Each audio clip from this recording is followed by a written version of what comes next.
What's happening, folks? Back with another reaction, back with some more Peter Gabriel as we return to the 2 or Scratch album, 1978. Thank you again to Phil for providing the larger catalog. And the next track is D.I.Y. As an acronym, do it yourself, a concept which certainly has a notable relevance in the world of punk rock, one that I have long been following, and in that regard, I have thought about it a lot in relation to music, specifically independent labels and bands that distribute their own material and are not part of the major label system, but of course it can relate to aspects of human activity that have nothing to do with art or music and can simply mean relying on yourself, your own energy, your own capabilities, your own materials, and thus not being reliant on forces and input from other people or institutions. So yes, there is a degree of freedom and independence that can come from that, but of course there are greater difficulties that come from a large-scale network that is integrated such that there are places and people and institutions that only provide one part of a larger service or product. In any case, I'll see what I can pick up on a first listen. This is Peter Gabriel. The track is D.I.Y, and it's from his 1978 2 or Scratch album.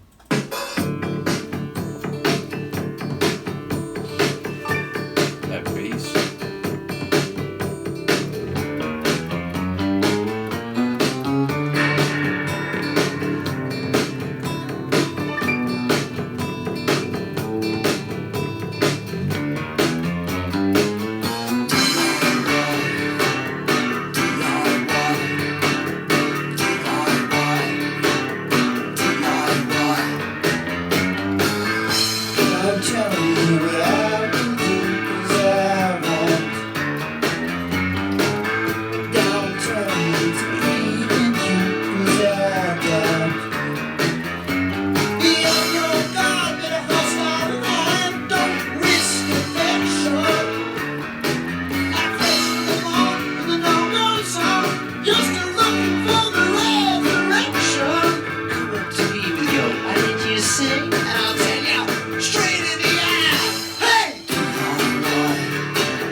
Just say, and I'll take you straight in the eye. Hey! D.I.Y. Do it yourself. D.I.Y. Do it yourself. D.I.Y. Do it yourself. D.I.Y. Do it yourself.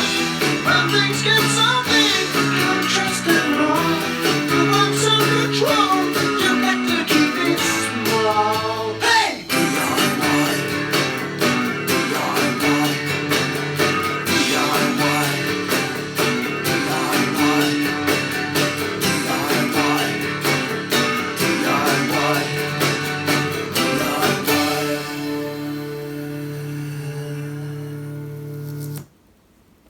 That's really interesting. So sonically, it reminds me, I don't know, a little Roxy Music, a little early Simple Minds.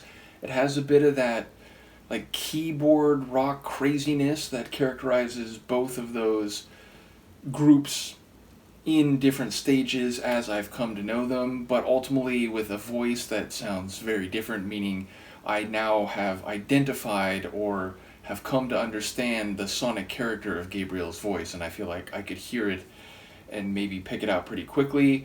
And yeah, like even his vocal delivery at a couple points is very intense and like ramps up very suddenly.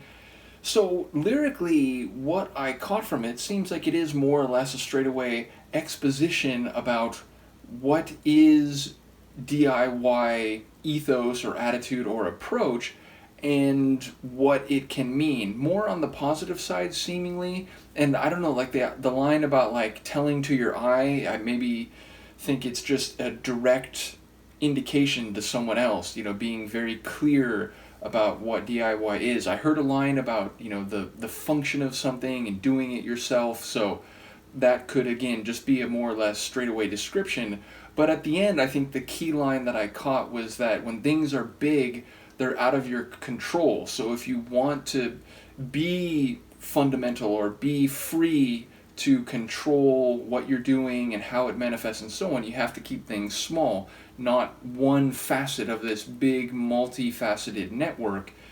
So yes, again, it makes me think about music independent labels. They are smaller than the big labels, and therefore what they can do in terms of distribution or publicity and so on is minor, but at the same time, the creative control and the ability to put out the content they want is not mitigated by having too many cooks in the kitchen and a bunch of administrators who are less concerned with artistic integrity and more in terms of sales and paying for this big network of promotion and distribution and so on.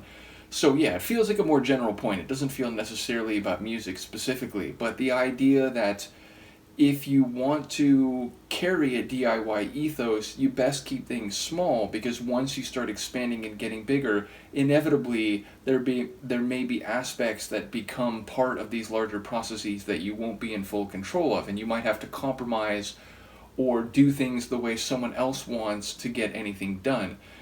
Either way, I enjoy the quirky melody, again, that ramping up, which would happen at the end of each measure. That was really interesting, and the just overall feel was one that was a bit zany, it just had a zany sound, which again reminds me of some Roxy Music material, some of the early Simple Minds stuff that I've gone through. So a fun tune, a quirky tune, one that again lyrically, as I caught it, and admittedly there was that effect on his vocal, it sounded a bit echoed, or there was some filter or something, so I didn't catch all the lines, but what I did catch sounds like it's pretty much a straightaway description of and advocacy for a DIY approach to living, to work, to maybe music specifically. So in any case, let me know what you think, and I will see you next time. Peace.